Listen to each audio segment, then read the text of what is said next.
Hello guys, ABS की पाठशाला में आप सभी लोगों का स्वागत है। आज हम क्लास 12 की केमिस्ट्री का रासायनिक बलगतिकी चैप्टर आगे कंटिन्यू कर रहे हैं।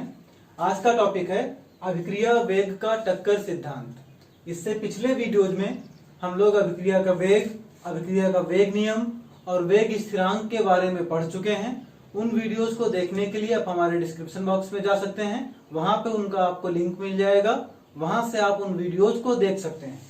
आज का टॉपिक है अभिक्रिया वेग का टक्कर सिद्धांत। इसे कंटिन्यू करते हैं।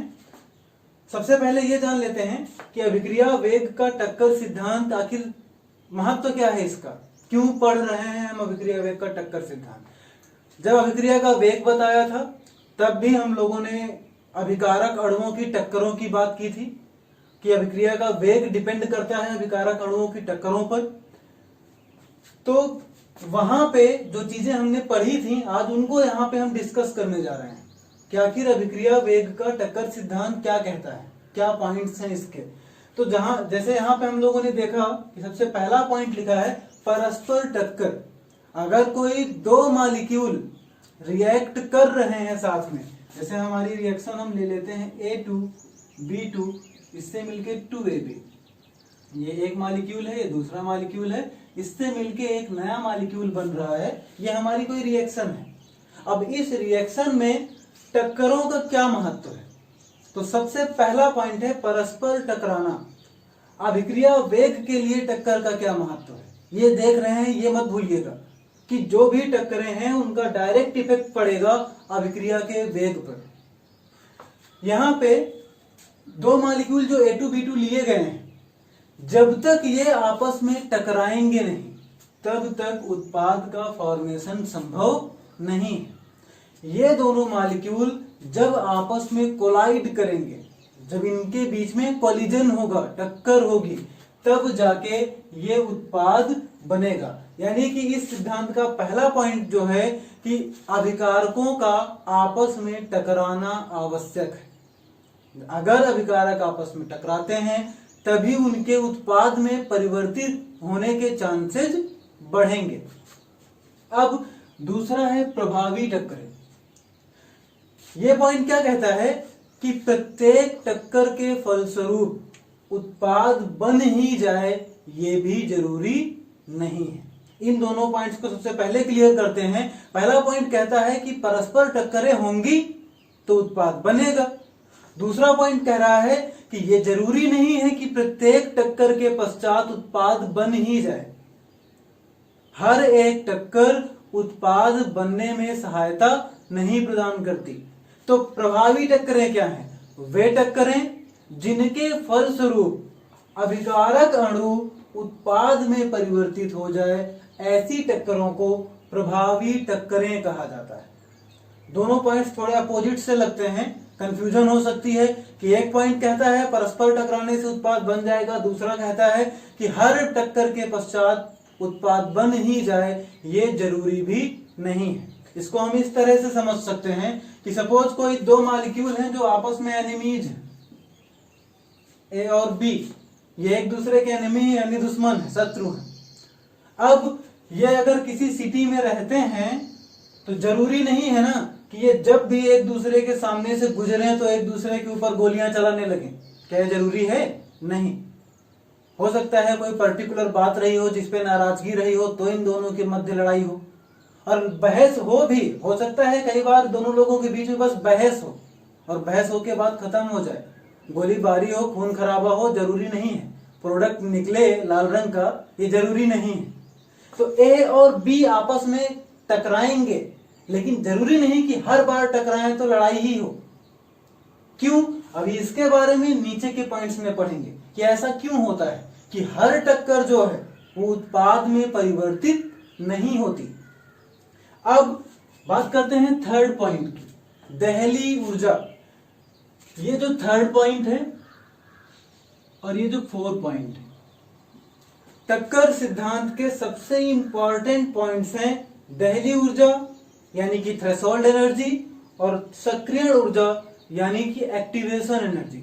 अगर ये अभिक्रिया वेग का टक्कर सिद्धांत अगर पूछा जाता है एग्जाम में तो मेनली यही दो पॉइंट्स एग्जाम में पूछे जाते हैं। ये बहुत ही ज्यादा इंपॉर्टेंट है, किसी न किसी सेट में यूपी बोर्ड के ये क्वेश्चन रहता ही है, तो ध्यान से समझिएगा।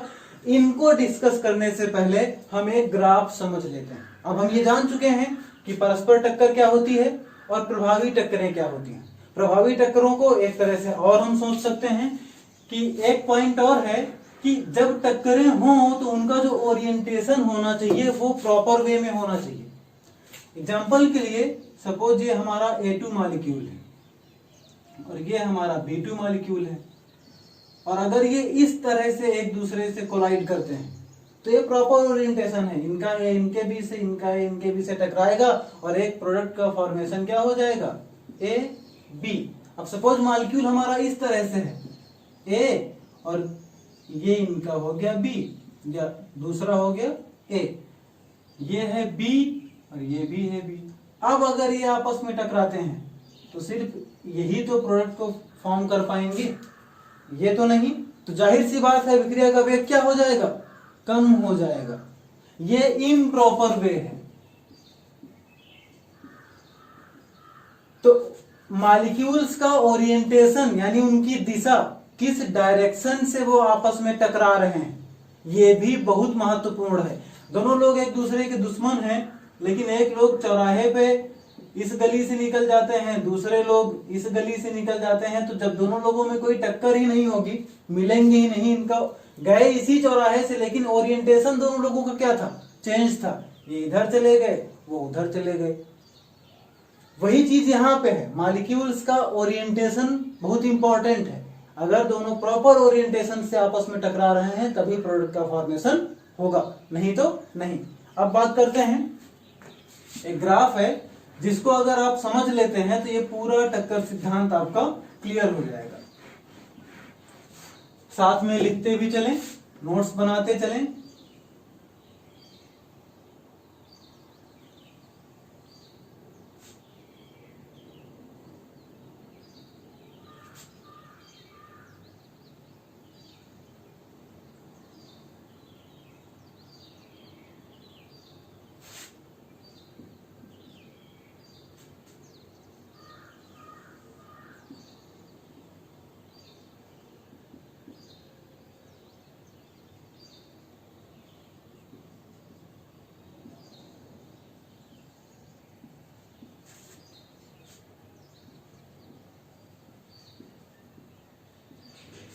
अब यहां पे देखिए, ये एक ग्राफ है जहां पे इधर टाइम ऑफ रिएक्शन या फ्लो ऑफ रिएक्शन है और इधर एनर्जी ऑफ रिएक्शन है। इधर हम लोग इस उसमें एनर्जी को रिप्रेजेंट करते हैं और यहां पे ये है फ्लो ऑफ रिएक्शन, यानी कि रिएक्शन की प्रोग्रेस, जैसे जैसे रिएक्शन आगे बढ़ रही है। ठीक है, अब पहले इस ग्राफ की तरफ देखिए, यहां पे ये 2 पॉइंट सबसे इंपॉर्टेंट है, 2 या कह लो 3 पॉइंट। इन तीनों पॉइंट को अगर हम क्लियरली देखें तो ये एनर्जी रिप्रेजेंट कर रहे हैं। ये जो स्टेज है, इस स्टेज पे मॉलिक्यूल्स की एनर्जी सबसे कम है, इस स्टेज पे सबसे ज्यादा, फिर यहाँ पे इससे ज्यादा लेकिन इससे कम। अब इस ग्राफ को समझते हैं, ग्राफ कह क्या रहा है। हमारे रिएक्टेंट्स यानी कि A एंड B जो भी होंगे, उनके पास इनिशियल स्टेज में कुछ ना कुछ एनर्जी तो होगी, क्योंकि प्रोडक्ट फॉर्मेशन के लिए एनर्जी मस्ट है, एनर्जी बहुत जरूरी है। अब यहां पे अगर देखें तो ये A और B जो है, ये जो लेवल है, इस लेवल को कहा जाता है इनिशियल एनर्जी लेवल, यानी कि प्रारंभिक ऊर्जा तल। ये क्या है, प्रारंभिक ऊर्जा तल है। ये क्या है, ये इसको कहा जाता है थ्रेशोल्ड एनर्जी लेवल, यानी ET, थ्रेशोल्ड एनर्जी। और ये फाइनल एनर्जी है जब प्रोडक्ट का फॉर्मेशन हो जाएगा। मेन अभी हमारे लिए यहाँ पे ये 2 हैं और ये A जो है यहाँ पे, ये एक्टिवेशन एनर्जी है। अब इन टर्म्स को आपस में समझते हैं कि ये टर्म्स आपस में क्या कह रहे हैं। कैसे इस ग्राफ को हम लोग एक्सप्लेन करेंगे। रिएक्टेंट्स जो हैं इनके पास कुछ ना कुछ इनिशियल एनर्जी तो होगी ना। सपोज जब रिएक्शन स्टार्ट हुई उस टाइम पे इन ए और बी के पास कुछ ना कुछ तो एनर्जी होगी अपनी अपनी, और जब ये ए और बी आपस में कोलाइड करेंगे तो इनकी एनर्जी क्या होगी और बढ़ेगी, माहौल गर्मा जाएगा, जैसा हम लोग कहते हैं नॉर्मल वे में।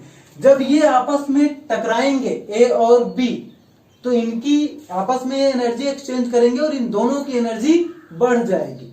लेकिन कितनी?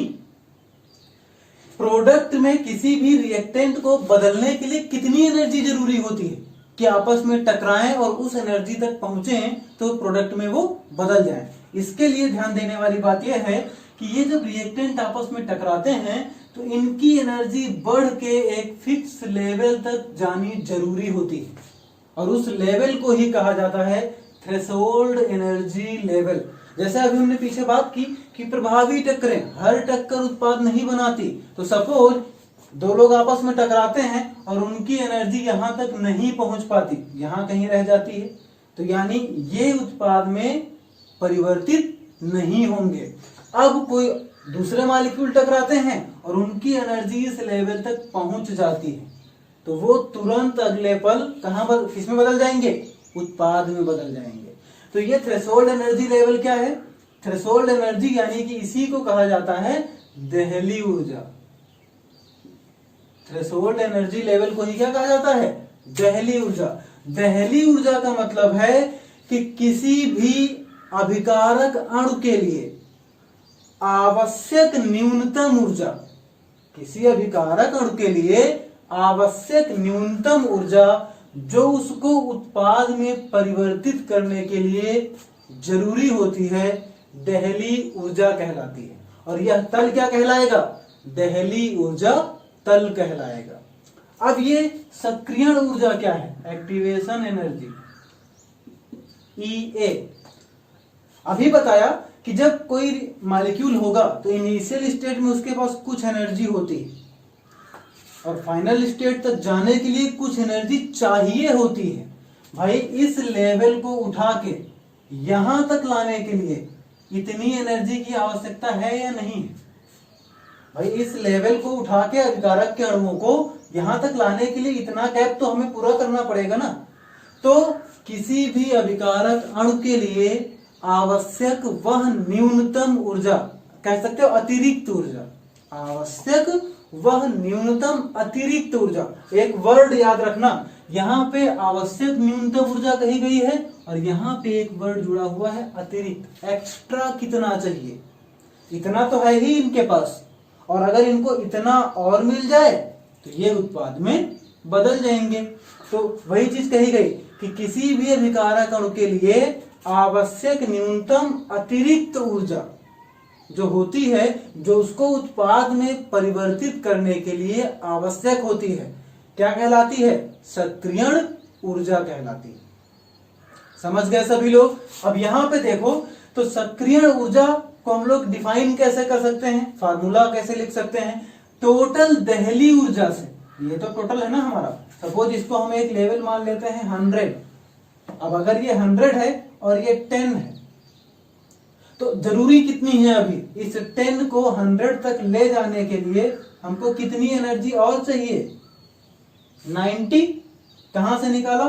100 माइनस 10 इज इक्वल टू 90। वही चीज लिखी है कि सक्रियण ऊर्जा EA बराबर टोटल देहली ऊर्जा माइनस प्रारंभिक ऊर्जा।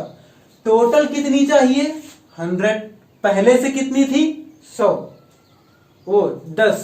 अगर इन दोनों को घटा दिया जाए 100 माइनस 10, जो मिलेगा वही क्या है? Activation energy. इसी को कहा जाता है सक्रियण ऊर्जा। तो अब शायद क्लियर हो गया होगा कि प्रभावी टक्करें क्या है। हर कोलिजन के बाद मॉलिक्यूल्स की एनर्जी इस लेवल तक पहुंच जाए जरूरी नहीं है, कोई ज्यादा तेज टकरा रहा होगा, कोई धीरे टकरा रहा होगा। तो जो लोग जिनकी टक्करों के बाद एनर्जी यहां तक पहुंचेगी वो प्रोडक्ट में बदलेंगे और बाकी नहीं बदलेंगे। यानी कि प्रभावी टक्करें जितनी ज्यादा होंगी, अभिक्रिया का वेग उतना ही ज्यादा होगा। यहां तक क्लियर है सभी को?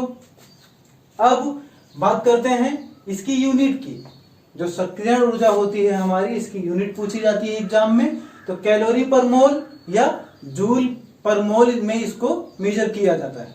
ठीक है, इस चीज को एक सिंपल से एग्जांपल से और बताना चाहूंगा ताकि सभी लोग आसानी से याद रख सकें कि दहलीय ऊर्जा क्या है और सक्रियण ऊर्जा क्या है। एक छोटा सा एग्जांपल है, हम लोग अपनी क्लास में होते हैं, क्लास में हमको हर सब्जेक्ट में एक पासिंग मार्क डिसाइड कर दिया जाता है। ये हमारा ग्राफ है, ये हम है, यहां पे हमसे कह दिया गया इधर मार्क्स है, यहाँ पे इस एक्सिस पे मार्क्स हैं। अब हमसे ये कह दिया गया कि ये एक पासिंग लेवल हमने डिसाइड किया है 33%। इतने परसेंट मार्क्स आपके आएंगे तो आप पास माने जाओगे, अगली क्लास में जाओगे। अगली क्लास यानी कि प्रोडक्ट, और ये कौन है? रिएक्टेंट। ये हम हैं और ये प्रोडक्ट है। अगली क्लास में जाने के लिए हमको ये बैरियर पार करना ही पड़ेगा 33% का। सपोज आप एग्जाम देते हैं और आपके यहां पर 15% या 23%, कोई भी कुछ भी एज्यूम कर लो, सपोज हमारे 25% मार्क्स आ गए। अभी हमारे पास कितने मार्क्स हैं? 25%। क्या हम प्रोडक्ट में चेंज हो सकते हैं? नहीं चेंज हो सकते। क्या हम अगली क्लास में जा सकते हैं? नहीं जा सकते। ये 33 क्या है? दहलीय ऊर्जा। इतनी तो जरूरी ही है हमको प्रोडक्ट में बदलने के लिए। वही हमने कहा कि किसी भी अभिकारक अणु के लिए आवश्यक न्यूनतम ऊर्जा, कम से कम ऊर्जा जो उसको प्रोडक्ट में बदलने के लिए आवश्यक है, क्या कहलाती है? दहलीय ऊर्जा कहलाती है। अब ये इनिशियल लेवल है ना, 25% अभी है हमारे पास, इतने तो हमने पाए ही हैं एग्जाम में। हम प्रोडक्ट में बदल कैसे सकते हैं? इस गैप को पूरा करके। गैप कितने का है? 8% का। ये प्रारंभिक ऊर्जा हो गई, ये दहलीय ऊर्जा हो गई। लेकिन अब ये जो 8% है, कोई टीचर हमारे ऊपर दया कर दे, ये 8% ग्रेस मार्क्स के बारे में सुना होगा कि हाँ 8% कोई और दे दे आपको, टीचर कोई प्रोवाइड कर दे 8%, तो आप कहां पहुंच जाओगे? 33। और 33 पहुंचने का मतलब तुरंत आप प्रोडक्ट में बदल जाओगे। तो सक्रियण ऊर्जा क्या है? अतिरिक्त ऊर्जा। अब ये अतिरिक्त मार्क्स है ना जो आपको मिलेंगे, आपने तो 25% गेन किए थे, बस ये अतिरिक्त ऊर्जा है जो आपको आगे जाने के लिए जरूरी है। यानी कि ये क्लियर हो गया होगा अब तक, परस्पर टक्कर यानी कि अभिकारक अणुओं का उत्पाद में बदलने के लिए आपस में टकराना आवश्यक है, और वो भी एक प्रॉपर वे में, प्रॉपर ओरिएंटेशन के साथ में। दूसरा है प्रभावी टक्करें, वे टक्करें जिनके पश्चात अभिकारक अणु उत्पाद में परिवर्तित हो सकता है, क्या कहलाती हैं वो टक्करें? प्रभावी टक्करें कहलाती हैं। अगला पॉइंट है दहलीय ऊर्जा। बता चुके हैं कि आवश्यक न्यूनतम ऊर्जा अभिकारक अणुओं के लिए उत्पाद में परिवर्तित होने के लिए क्या कहलाती है? दहलीय ऊर्जा। रिप्रेजेंट करते हैं ईटी से। अगला है सक्रियण ऊर्जा यानी कि एक्टिवेशन एनर्जी। ये क्या है? प्रारंभिक ऊर्जा तल को दहलीय ऊर्जा तल तक ले जाने के लिए आवश्यक न्यूनतम अतिरिक्त ऊर्जा क्या कहलाती है? सक्रियण ऊर्जा कहलाती है। अगला है इसका यूनिट कैलोरी प्रति मोल या फिर जूल प्रति मोल, ये इसकी क्या है? यूनिट है। तो उम्मीद है अभी तक यहां तक सारे पॉइंट्स आपको क्लियर हो गए होंगे। अब एक दो पॉइंट्स और बचे हैं, उनको भी आइए देख लेते हैं।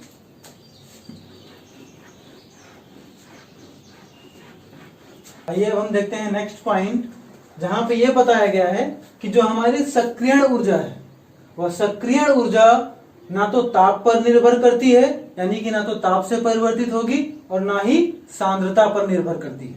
यानी कि किसी भी अभिक्रिया के लिए जो EA की वैल्यू होगी वो एक निश्चित मान होता है, वो परिवर्तित नहीं हो सकता कि ताप बढ़ा देंगे तो EA की वैल्यू कम हो जाएगी, ऐसा कुछ भी नहीं है। ठीक है। अगला है जो पॉजिटिव कैटलिस्ट होते हैं, ये सक्रियण ऊर्जा का मान घटा देते हैं। सिर्फ पॉजिटिव कैटलिस्ट ही ऐसे हैं, यानी कि धनात्मक उत्प्रेरक, जो अभिक्रिया की सक्रियण ऊर्जा का मान कम कर देते हैं। अगला पॉइंट है ऊष्माक्षेपी अभिक्रिया और ऊष्माशोषी अभिक्रिया। इस ग्राफ की सहायता से, इस सिद्धांत की सहायता से हम किस तरह से ऊष्माशोषी और ऊष्माक्षेपी अभिक्रियाओं को प्रिडिक्ट कर सकते हैं, कैसे बता सकते हैं कि होने वाली अभिक्रिया ऊष्माशोषी होगी या ऊष्माक्षेपी होगी। इसके लिए दो ग्राफ देख लेते हैं हम।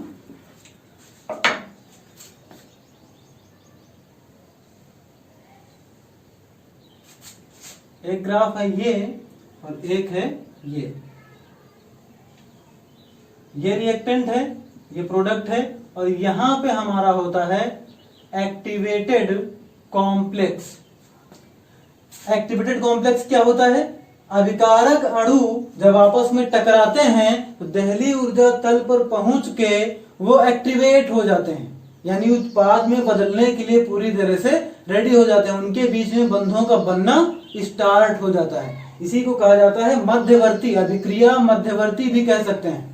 एक्टिवेटेड कॉम्प्लेक्स होते हैं ये। अब यहाँ पे ये रिएक्टेंट है और ये प्रोडक्ट, ये हमारी इनकी एनर्जी है।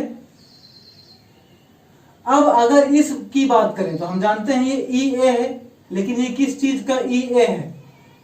फॉरवर्ड रिएक्शन का, अग्र दिशा में जाने के लिए, रिएक्टेंट को प्रोडक्ट में बदलने के लिए ये जो है ये सक्रियण ऊर्जा की आवश्यकता होगी। ये वो चीज है EA फॉर फॉरवर्ड रिएक्शन। और इस तल को अगर यहां से देखें, प्रोडक्ट को वापस रिएक्टेंट में बदलने के लिए जितनी ऊर्जा चाहिए होगी ये कही जाती है EA बैकवर्ड रिएक्शन। अब यहां पे देखो, ये R जो है रिएक्टेंट है, ये P जो है प्रोडक्ट है। हम जानते हैं यहाँ पे एक्टिवेटेड कॉम्प्लेक्स होते हैं, इधर एनर्जी है और इधर प्रोग्रेस ऑफ रिएक्शन है। इस रिएक्टेंट को इतनी एनर्जी चाहिए प्रोडक्ट में बदलने के लिए, यानी कि ये EAFR है फॉरवर्ड रिएक्शन और ये है EABR। अब हम यहाँ पे देख क्या रहे हैं कि जब रिएक्टेंट था तो ऊर्जा कम थी, जब रिएक्टेंट था तो ऊर्जा कम है, लेकिन जब प्रोडक्ट है तो ऊर्जा क्या है?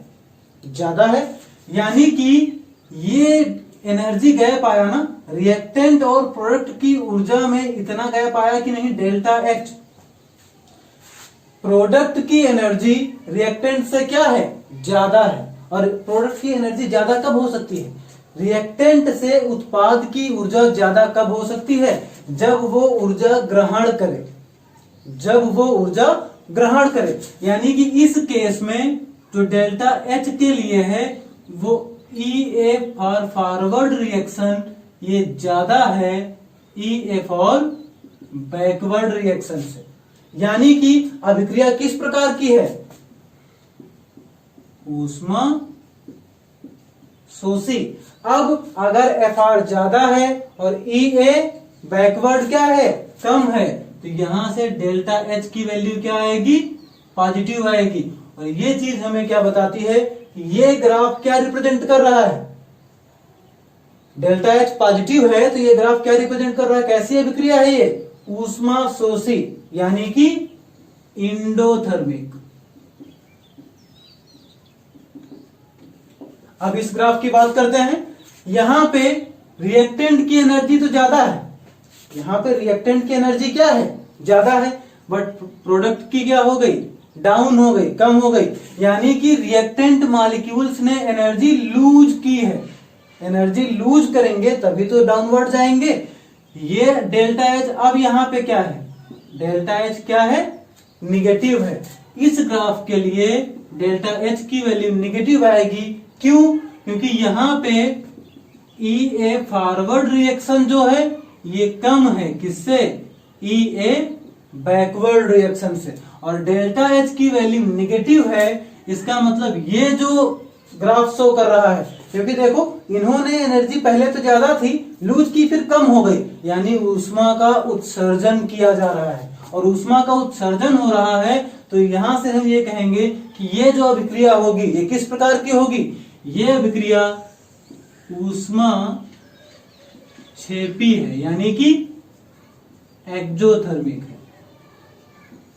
तो इन दोनों ग्राफ से हम अभिक्रिया की प्रकृति को भी बता सकते हैं कि अभिक्रिया ऊष्माक्षेपी है या ऊष्माशोषी है। अगर R की वैल्यू कम है और P की ज्यादा है, यानी वहां पे ऊर्जा ग्रहण की गई है, तब तो उत्पाद की ऊर्जा ज्यादा हुई, यानी अभिक्रिया एंडोथर्मिक ऊष्मा शोषी है। और अगर R की वैल्यू, R की एनर्जी ज्यादा है और उत्पाद की यानी प्रोडक्ट की क्या है, कम है, तो यहां पे क्या शो हो रहा है कि रिएक्टेंट्स मॉलिक्यूल ने एनर्जी लूज की है प्रोडक्ट फॉर्म करने के लिए। तो उस रिएक्शन कैसी होगी, ऊष्माक्षेपी टाइप की होगी।